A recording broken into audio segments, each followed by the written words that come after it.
Katanya open source itu bebas. Emang iya? Lalu gimana dengan free software? Soalnya kalau kita salah paham soal kata bebas ini, bisa-bisa kita salah kaprah sama cara kerja hampir semua teknologi yang kita pegang sekarang. Kalau open source itu soal kebebasan, kenapa yang paling diuntungkan bukan kita sebagai pengguna, tapi justru korporasi-korporasi besar? Nah, jadi apa sih sebenarnya arti bebas pada open source dan free software di sini? Itu yang bakal kita sama-sama bahas kali ini. Sekarang kita mundur dulu sebentar ke era tahun 1980-an. Waktu itu, software itu masih dianggap sesuatu yang terbuka. Tapi perlahan, situasinya mulai berubah. Perusahaan teknologi mulai ngeliat celah baru. Software bukan lagi sekedar alat buat bantu kerja, tapi jadi produk yang bisa dijual. Disitulah semuanya mulai dikunci. Kode sumber yang tadinya bisa dibaca siapa aja, mulai ditutup rapat. Kalau kamu mau pakai softwarenya, ya udah pakai aja. Tapi kamu nggak boleh tahu isinya apaan. Nggak boleh diubah, apalagi dibagi-bagiin ulang. Buat sebagian orang, ini dianggap kemajuan bisnis yang oke. Tapi buat sebagian kecil orang lain, ini rasanya kayak kehilangan sesuatu yang berharga.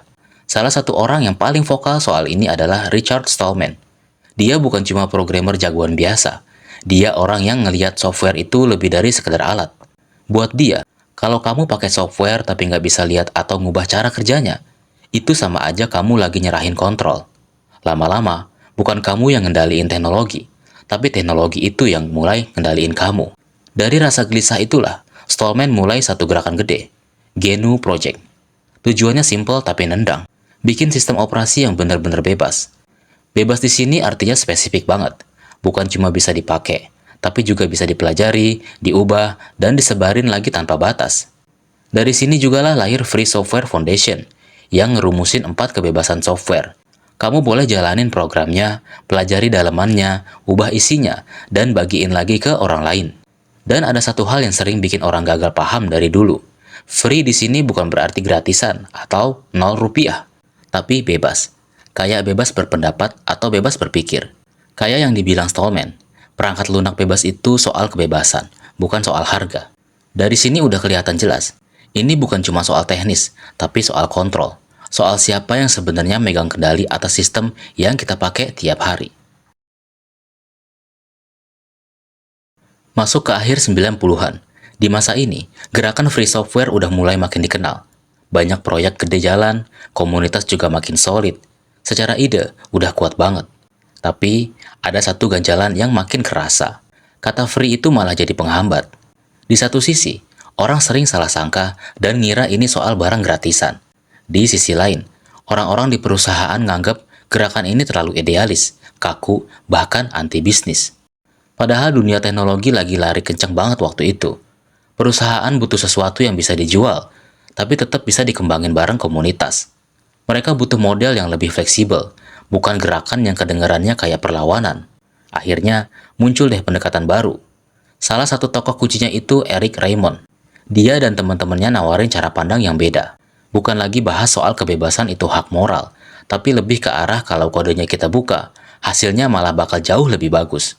Lebih cepat berkembang, lebih banyak yang bantuin, dan lebih dikit bug karena banyak mata yang ngawasin. Dari pola pikir itulah lahir istilah open source. Terus berdirilah Open Source Initiative. Secara teknis, sebenarnya nggak banyak yang berubah. Kode tetap terbuka, tetap bisa dipelajari, dan tetap bisa dimodifikasi. Kalau free software jadiin kebebasan sebagai tujuan utama, open source jadiin kebebasan cuma sebagai alat, bukan tujuan akhir. Tujuannya berubah jadi lebih praktis. Gimana cara bikin software yang stabil, cepat, dan efisien.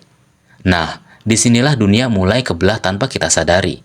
Dua istilah yang mirip, dua komunitas yang kadang pakai software yang sama, tapi cara pandangannya udah beda arah. Satu bahas soal hak pengguna, yang satu lagi bahas soal hasil yang maksimal. Dan pergeseran ini diam-diam ngerubah arah seluruh industri software di dunia.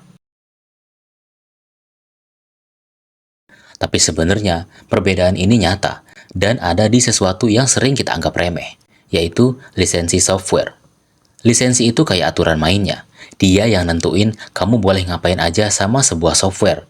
Mau dipakai bebas, dioprek, atau dijual lagi. Semuanya diatur di sini. Nah, secara garis besar, ada dua aliran. Pertama, copyleft. Contohnya kayak lisensi GPL. Di sini kebebasan dijaga ketat banget. Kamu bebas pakai, ubah, dan bagiin. Tapi syaratnya, kalau kamu ngubah dan bagiin ulang, kodenya harus tetap dibuka. Nggak boleh ditutup-tutupin. Jadi kebebasan itu dipastiin bakal terus ada. Kedua, permissive license. Contohnya kayak MIT atau Apache. Di sini aturannya jauh lebih santai. Kamu bebas pakai, bebas ubah, bahkan boleh dijadiin produk tertutup. Kamu bisa ambil kode open source, terus dijadiin bagian dari software berbayar yang kodenya nggak dibuka ke publik. Kalau kodenya dibuka, berarti bebas. Kedengarannya benar, tapi aslinya nggak segampang itu. Sekarang kata open itu sendiri maknanya mulai bergeser. Nggak selalu berarti kamu benar-benar punya kebebasan. Contohnya ada istilah yang lagi ngetren, source available. Kodenya emang bisa dilihat, bisa dibaca, bisa dipelajari. Tapi, belum tentu kamu boleh ngapa-ngapain. Kadang ada batasannya. Nggak boleh buat bisnis, nggak boleh diubah seenaknya, atau nggak boleh disebarin lagi. Jadi secara visual kelihatan terbuka, tapi secara kebebasan, ya sebenarnya sempit banget. Bahkan banyak perusahaan yang bikin lisensi sendiri yang tampilannya kayak open source, padahal isinya udah dimodif buat kepentingan mereka. Di titik inilah batas antara open dan bebas, jadi makin kabur. Kita bisa lihat kodenya, tapi belum tentu kita punya kendali atas itu. Sekarang kenyataannya satu, dunia lebih milih open source. Dan ini bukan kebetulan. Buat perusahaan gede, open source itu fleksibel banget. Mereka bisa pakai kodenya, dioprek, terus digabungin ke sistem mereka sendiri tanpa harus ngebuka semua rahasia dapur mereka lagi. Dari sisi bisnis, ini mah idaman banget. Mereka dapat untung, dapat inovasi cepat dari komunitas, jadi nggak perlu mulai dari nol. Dan yang paling penting, open source nggak maksa mereka buat ngerubah cara kerja mereka. Di sini mereka punya ruang gerak yang luas. Tapi di balik itu, ada hal yang sering nggak kelihatan. Open source bukan berarti tanpa kontrol. Kadang kontrolnya cuma pindah bentuk aja. Bukan lagi dikunci lewat kode tertutup, tapi lewat arah pengembangnya, keputusan proyek, atau ekosistem di sekitarnya. Kalau semua yang udah kita bahas tadi cuma kedengeran kayak teori doang, kita nggak perlu jauh-jauh nyari contohnya. Salah satunya ada di genggaman kamu tiap hari. Iya, Android. Android itu emang disebut open source. Itu benar, tapi cuma separuh. Di balik sistem yang kebuka itu, ada lapisan lain yang kita pakai tiap hari, yaitu layanan Google, yang ngatur notifikasi, lokasi, sampai pengalaman pakai HP kamu secara utuh. Dan bagian ini jelas bukan open source. Hasilnya, kamu bisa pakai Android secara bebas, tapi pengalaman kamu tetap ada di dalam ekosistem yang dikendaliin. Terus lihat GitHub, tempat nongkrongnya para developer. Hampir semua proyek open source lahir di sana. Jutaan orang bisa kontribusi dan kerja bareng. Tapi platformnya sendiri milik perusahaan raksasa, yaitu Microsoft. Jadi situasinya unik. Kodenya terbuka, kolaborasinya bebas, tapi infrastrukturnya ada di tangan satu korporasi gede.